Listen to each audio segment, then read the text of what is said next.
Bienvenue sur les Alpes Perchées, vous emmène à la découverte des stations les plus emblématiques des Alpes. Au programme, des événements, des coulisses et des rencontres, mais aussi du sensationnel. Accrochez-vous, vous allez en prendre plein les yeux. Wouhou! Wouhou!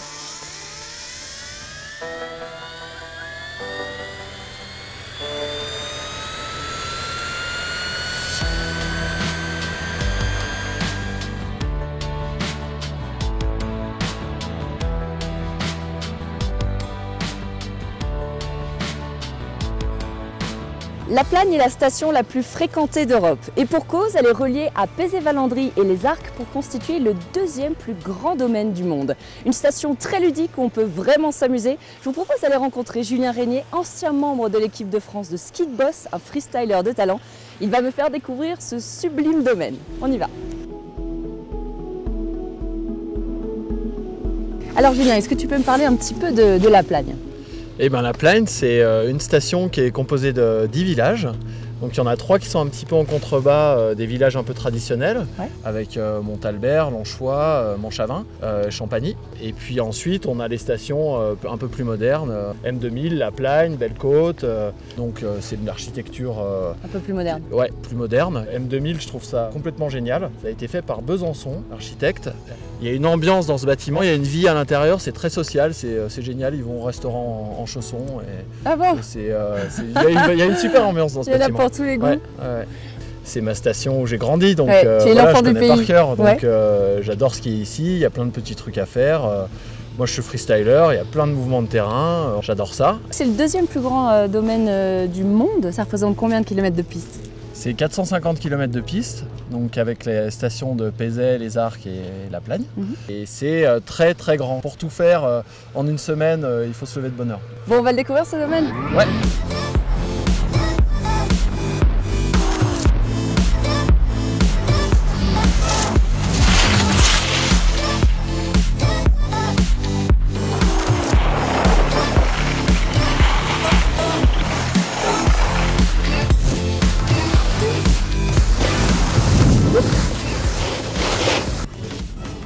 Alors tu m'emmènes au glacier? Ouais, on va faire les pistes nature. Il y a 5 pistes nature sur le domaine. Donc c'est des pistes qui ne sont pas damées, mais elles sont sécurisées. D'accord. Donc il n'y a pas de souci, tout le monde peut y aller. Il faut avoir un petit niveau de ski pour être bien sur ses appuis parce que c'est pas damé, donc c'est un petit peu plus difficile. Mais... Tu as des vraies sensations de hors-piste, mais tout en sécurité alors? C'est ça.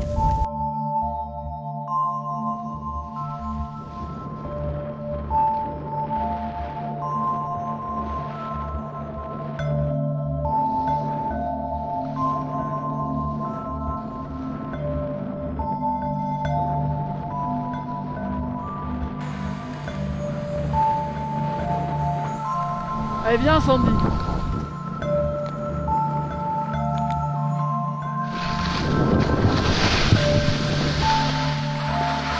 Attends. Stop. On va passer plus bas. Ouais, non, tu passes pas. T'arrives à faire demi-tour là?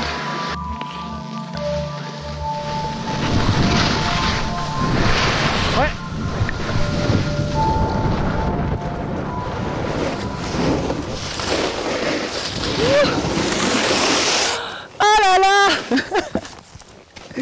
C'était super. Bah oh ouais. là là, mais ces pistes nature, c'est vraiment sympa. Eh ouais, quand il y a de la bonne neige, c'est génial. Le hors-piste, mais en toute sécurité. Eh ouais. J'avais même pas peur. T'as vu bien lisse là? C'est super. Non, la neige est encore bonne, hein, c'est vraiment sympa. Allez, on y retourne. Yes. Go.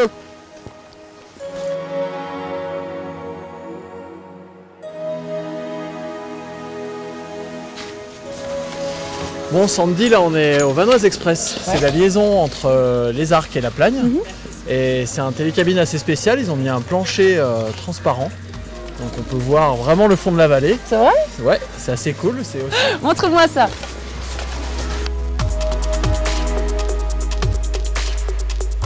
Bon là Sandy, c'est maintenant Bertilo. 380 mètres d'altitude. On a la vue sur la vallée en dessous, sur Pézé-d'Ancroix. D'accord. Ah, c'est à faire, c'est une super expérience, on voit vachement bien. C'est un petit peu comme si on était en parapente. On relie quel domaine là? Donc là, on va vers les Arcs. D'accord. Si on se projette un petit peu, c'est quand même effrayant. Ne regarde pas, ne regarde pas.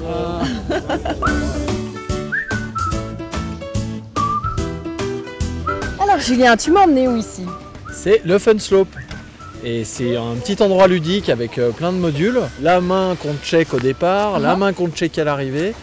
C'est super cool pour les enfants et puis pour tout le monde qui veut un peu changer de la piste traditionnelle. Là on a un petit toboggan, on fait un 360 et puis on va dans un tunnel. Tout niveau en plus ici. Ah ouais, c'est pas du tout snowpark, hein. Là c'est vraiment des mouvements de terrain. On peut sauter un petit peu si on veut, mais c'est fait pour les débutants et c'est juste... ouais, exactement.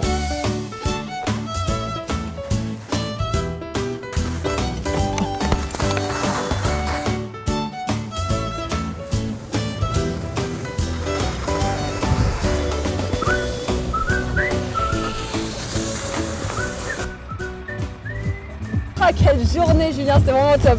Merci beaucoup. Je commence à apprendre maintenant. Et ouais, maintenant on se retrouve ici au Bonnet, le bar de Julien Distroux, un grand champion de la Plagne. Super, on va aller manger une crêpe. Avec grand plaisir, un petit rafraîchissement après tout ce sport. Exact. Super, on y va.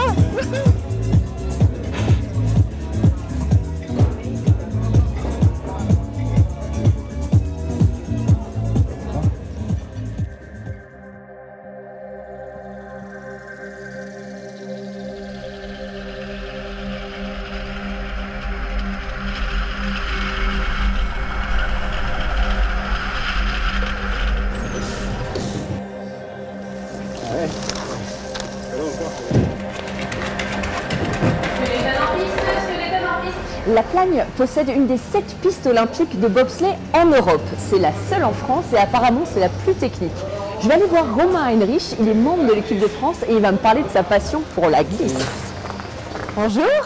Salut Romain, tu vas bien? Très bien et toi? Alors Romain, on est obligé d'être un champion pour faire du bob ici? Alors pas du tout, la piste de la Plagne, elle accueille 2 types d'activités. La première activité, c'est bien entendu une activité sportive, puisque le bobsleigh est un sport olympique. Ouais. Donc moi je pratique l'activité sportive, mais tous les jours il y a des baptêmes qui sont proposés. C'est une activité complètement touristique. Il y a 14 000 baptêmes par an qui sont faits sur les différents engins. Ça plaît alors? Et donc ça plaît, en tout cas ça suscite énormément la curiosité. Alors on fait du bob ici à la Plagne depuis 1992 alors? La piste effectivement elle a été construite pour les Jeux Olympiques d'Albertville. Maintenant dans la vallée il y a une tradition de bobsleigh qui est beaucoup plus ancienne que ça, puisque avant que la structure existe, en fait on pratiquait le bobsleigh sur les routes. On gelait les routes en béton pour en faire de la glace et on descendait directement sur la route avec les engins. C'est une longue tradition à la Plagne de faire du bob. Complètement, et c'est d'ailleurs aujourd'hui en France l'âme du bobsleigh est à la Plagne. Je suis super excitée. L'esprit, c'est de garder le dos droit. T'as pas besoin de te pencher en avant. Il ne faut pas se laisser embarquer en arrière. Okay. Il faut mettre un petit peu en avant, en arrière. Et tu peux mettre ta tête sur le côté pour regarder. C'est parti.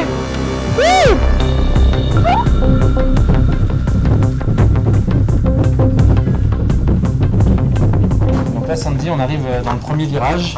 On va s'élancer pour 1500 mètres de descente. Il va y avoir 19 virages. Et les premiers virages de la piste, c'est vraiment pour créer la vitesse.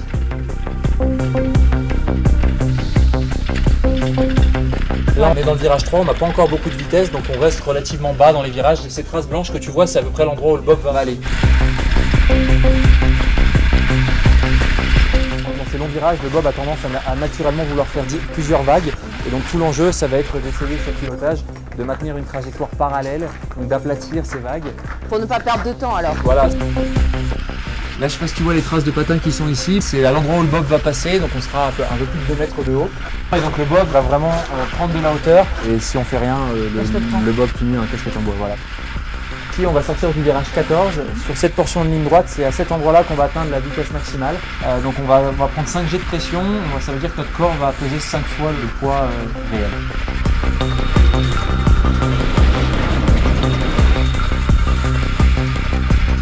Ok, la tour chrono, est-ce que tu peux m'indiquer la vitesse de Romain Heinrich?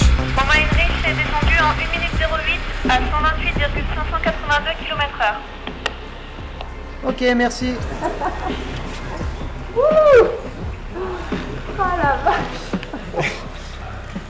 Alors, ça t'a plu? T'es sonné, hein. T'es C'est vrai. sonné, mais quelle expérience de fou! Alors, en termes de sensations fortes, je pense que c'est vraiment un des trucs les plus impressionnants qu'on puisse faire sur les sports d'hiver. C'est sûr qu'avec la glace, le bob ça prend une vitesse et tu sens la vitesse du début à la fin. On a pris combien là? Alors là on est à plus de 128 km/h, c'est des vitesses qui sont des vitesses proches des compétitions, ça va vraiment vite, donc je suis super heureux que tu aies relevé le défi et que tu te sois joint à nous pour cette descente. Merci en tout cas à toi, c'était incroyable, tu prends énormément en 5G, c'est quand même vraiment impressionnant. Impossible à un moment donné de me relever quoi, ça allait dans tous les sens, la machine à laver, mais au moins je m'en rappellerai toute ma vie.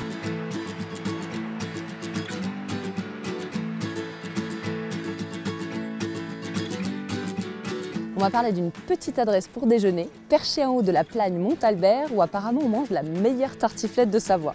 Ça m'a l'air d'être là. Bonjour Roland! Bonjour, ça va? Ça va super! On peut pas te rater là, hein? Ah ben non! Comment ça va? Salut!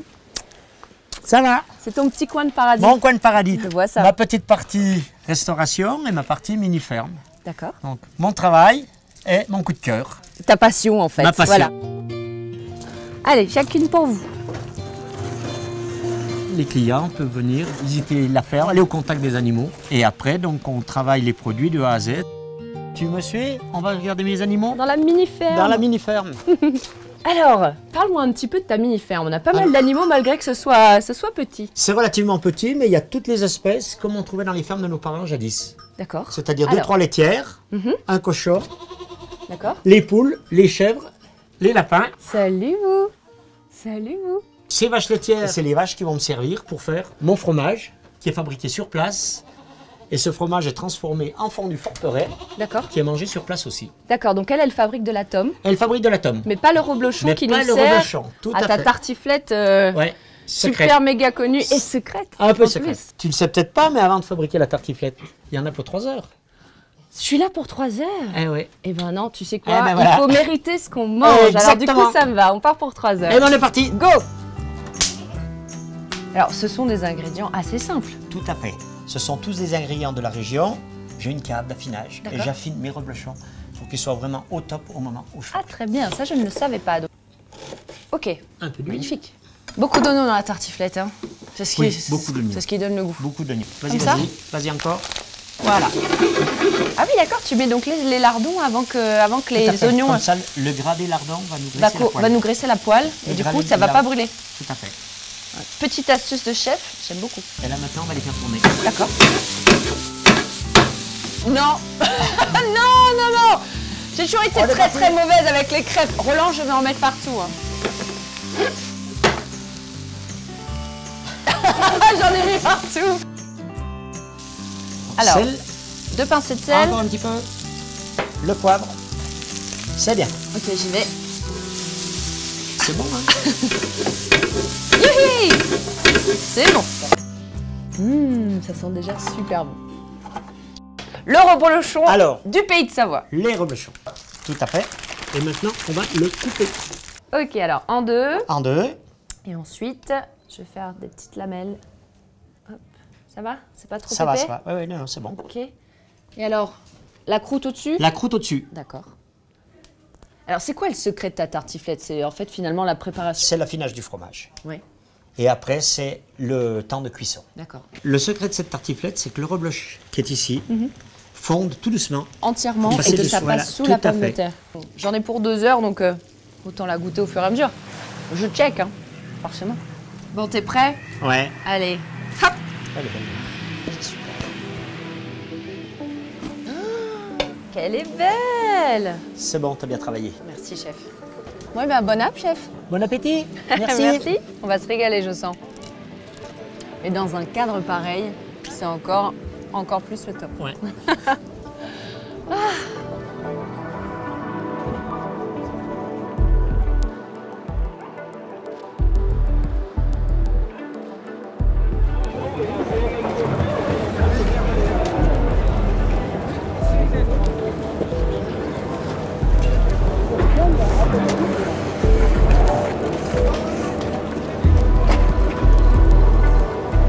La Plagne est un des spots du Télémark. Ces dernières années, elle a accueilli 5 Coupes du Monde en ce moment. C'est le championnat du monde. Et qui de mieux pour me parler de cette discipline qu'Igor Fiard, un ancien membre de l'équipe de France.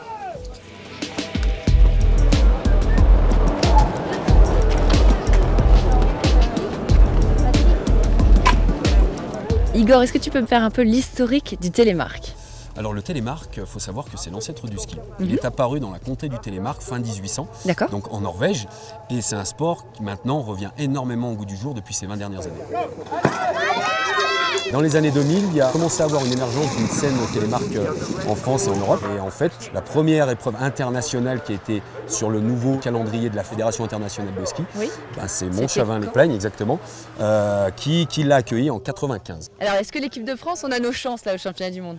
L'équipe de France a d'énormes chances au championnat du monde puisque c'est une nation forte depuis plus d'une dizaine d'années sur le circuit international et on a des grands champions qui courent en équipe de France depuis toujours et on attend énormément de notre équipe, en plus on est à la maison, on est à Montchavin-la-Plagne, on est en France donc on attend énormément sur l'équipe de France.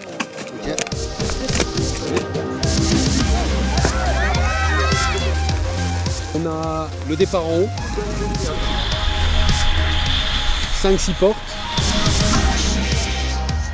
le saut, donc c'est quelque chose qui va très très vite. Après réception de saut, on finit par quelques portes. Un Norvégien. On rentre dans le loom, le virage relevé. En tête, sans problème. Avant d'attaquer la partie skating, donc ski de fond sur le bas de la course. Et c'est quelque chose qui va très très vite. Il faut vraiment être très doué pour arriver à gérer toutes les informations entre les portes, le saut, l'entrée dans le loom.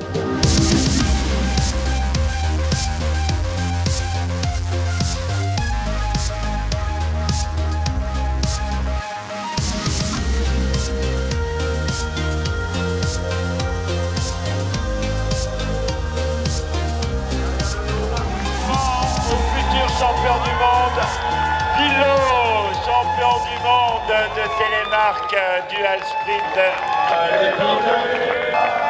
Le but en télémark, c'est d'être équilibré sur la jambe extérieure, comme en ski alpin. Et ensuite, progressivement, dans le virage, on va venir descendre son genou intérieur vers le ski. On essaie d'avoir une posture qui reste droite pour venir chercher un équilibre. Voilà, super, un équilibre sur les deux pieds. Donc, je suis sur ma jambe extérieure. Et puis je viens descendre doucement mon genou vers le ski de la jambe intérieure. Et on regarde loin devant. Et on est superbe. Et on fait la même chose maintenant. Jambe droite, pied extérieur. Dès que tu pars dans la pente, tu commences ta genuflexion progressive. Vas-y, remets-toi. Là comme ça, et là tu commences. Ah oui, d'accord. C'est à moi donc. Attends. Regarde, tu vois.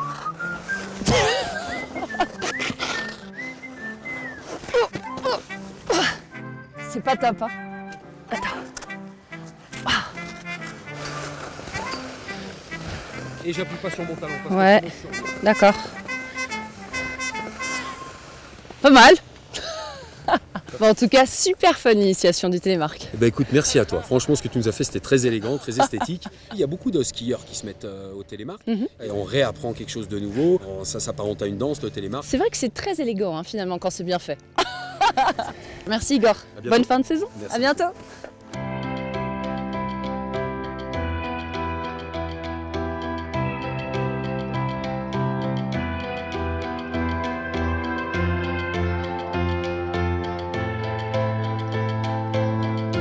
Ces dernières années, on a pu voir à la Plagne de plus en plus d'invalides s'adonner aux joies de la glisse. Et c'est grâce à Marc Gostoli, qui est un géotrouve-tout au grand cœur, qui a créé en 1995 Antenne Handicap. Justement, il est en cours avec Béatrice. Nécessaire. Bonjour Marc. Bonjour Béatrice. Ça va? Oui, bonjour. Ça va bien? Ça va. Béatrice, Sandy, pour skier, 8 mouvements. La prise de quart pour conduire de virage, 1, 2, différence d'altitude, puis je mets les pieds à la même hauteur, 3, 4, la fente, parce que quand on traverse une pente, on a levé le pied à monte, 5, 6, voilà, 7, 8, des trous. Des trous, des bosses. D'accord. Voilà. Hyper adaptable. Ouais. Le bout du pied. Là, du coup, c'est la première fois que tu remontes sur des skis. Depuis 15 ans. Depuis 15 ans. J'ai eu un gros accident de la circulation qui fait que je suis paralysée de la jambe droite. D'accord. Et j'avais pas skié depuis. Je pensais pas que c'était possible. Et aujourd'hui, c'est possible. Donc on va lui donner la possibilité de gérer sa jambe invalide grâce à ses mains. Ok. On est prête? Allez, je vous regarde. Béatrice, on tourne Bon la tête courage. à droite, on met les skis à plat.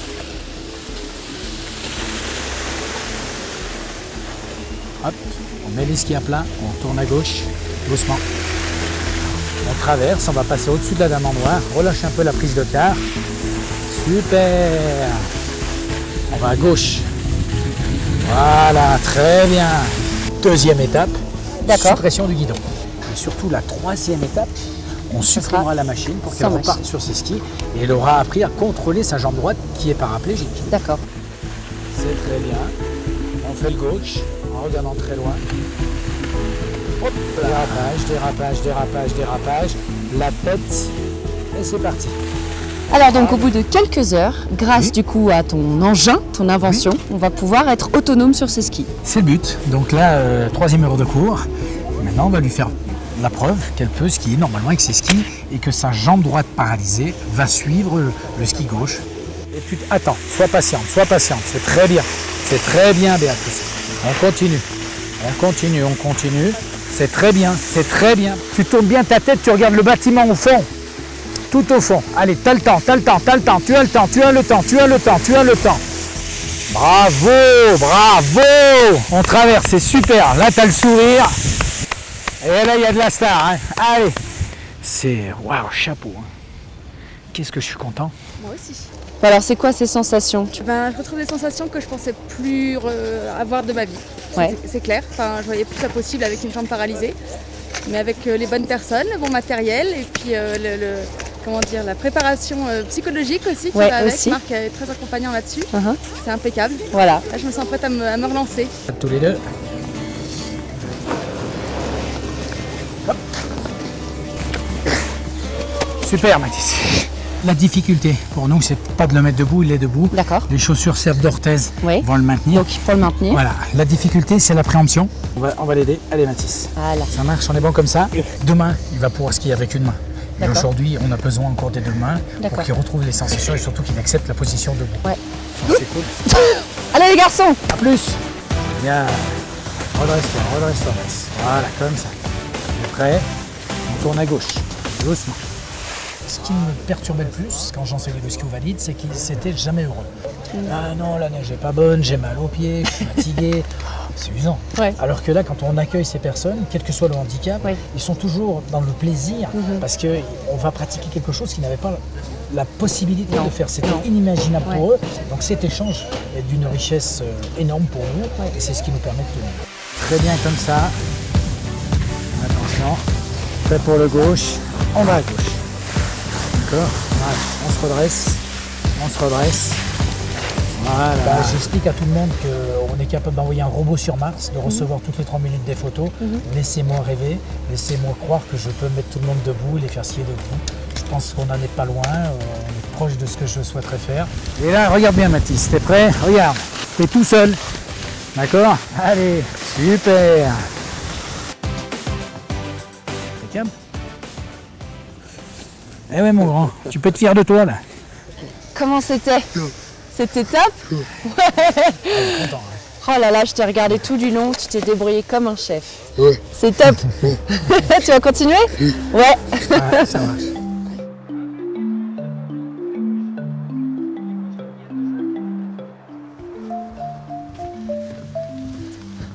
Le bon plan de ce soir pour passer un moment insolite, c'est avec Régis dans ses quotas finlandais.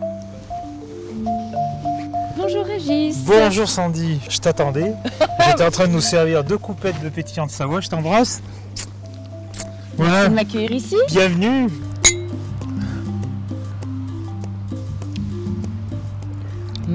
C'est délicieux, c'est très frais. Ça se marie parfaitement avec ce paysage. Avec l'ambiance. Donc en face de nous, le pic pointu, qui est le Rognier. Et puis en se décalant sur la droite, commence le massif du Mont Blanc. Voilà, avec son sommet qui culmine à 4810 mètres. Donc tout ça, c'est la Haute-Tarentaise. Et tout ça, c'est la Haute-Tarentaise. Pour accompagner cette petite coupette, je t'ai fait des petits toasts de viande séchée des Alpes. Allez, santé.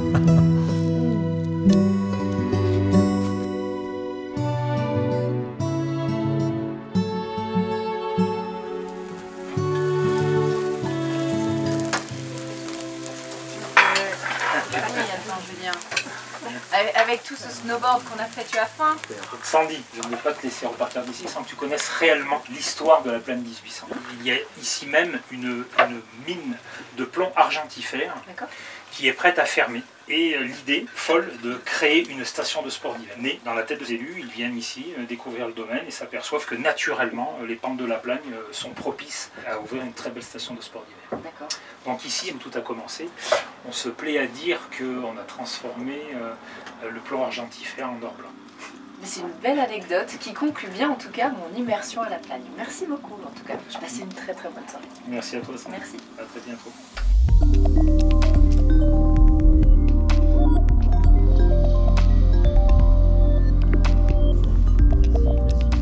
Et voilà, ici s'achève mon aventure à la plagne. Restez au top, je vous retrouve bientôt pour de nouvelles aventures dans les Alpes.